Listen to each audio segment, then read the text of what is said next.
செய்தியை பார்த்து வருகிறோம். ஒடிஷா சிறப்பு திட்ட ஆலோசகர் பதவியை ராஜினாமா செய்த தமிழகத்தின் ஆர் பாலகிருஷ்ணன் தற்போது ஒடிஷாவில் ஆட்சி மாற்றம் ஏற்பட்டுள்ள நிலையில் ஆர் பாலகிருஷ்ணன் பதவி விலகியிருக்கிறார். இது தொடர்பான கூடுதல் விவரங்களை செய்தியாளர் ஜெனிஃபரிடம் கேட்கலாம். ஜெனிஃபர், முழுமையான விவரங்கள்.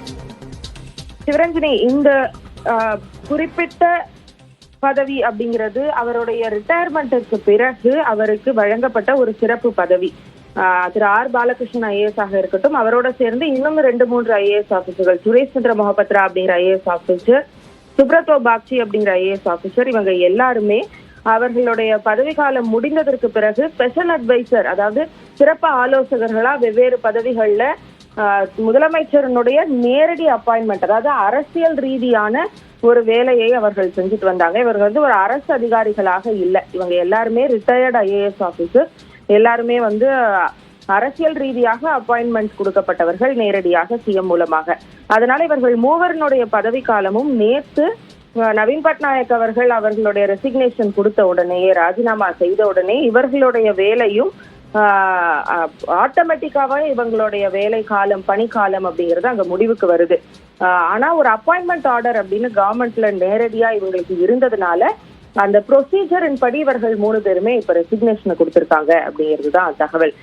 ஆர் பாலகிருஷ்ணன் அவர்களை பொறுத்த வரைக்கும் 1984ஆம் ஆண்டு அவர் ஐஏஎஸ் ஆபீசரா வந்தாரு. தமிழ்ல பரீட்சை எழுதி ஐஏஎஸ் எக்ஸாம் எழுதி பாஸ் பண்ண முதல் கேண்டிடேட் அப்படிங்கிற பெருமை உண்டு. டிசாஸ்டர் மேனேஜ்மெண்ட், அதே மாதிரி எலெக்ஷனுடைய சீஃப் எலெக்ஷன் ஆபீசரா அவர் இருந்திருக்காரு, டெபுட்டி எலெக்ஷன் கமிஷனரா அவர் இருந்திருக்காரு பல்வேறு இடங்கள்ல இந்தியா முழுக்க. அப்படியான சிறப்பு வாய்ந்த ஒரு அதிகாரிகளையும், தனித்திறமை மிக்க அதிகாரிகளையும் ஒடிசா அரசுல நவீன் பட்நாயக் அவர்கள் அவருடன் ஆலோசகர்களாக நியமித்து வைத்திருந்தார்.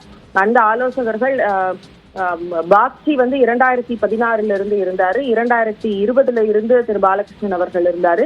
இப்படி எல்லாருமே கடந்த 4-5 ஆண்டுகளாக 6 ஆண்டுகளாக நவீன் பட்நாயக் அவர்களுடைய அரசுல வேலை பார்த்தவர்கள். அவர்களுடைய பதவி காலம் நேத்து நவீன் பட்நாயக்கனுடைய ரெசிக்னேஷனோடவே முடிஞ்சிருச்சு.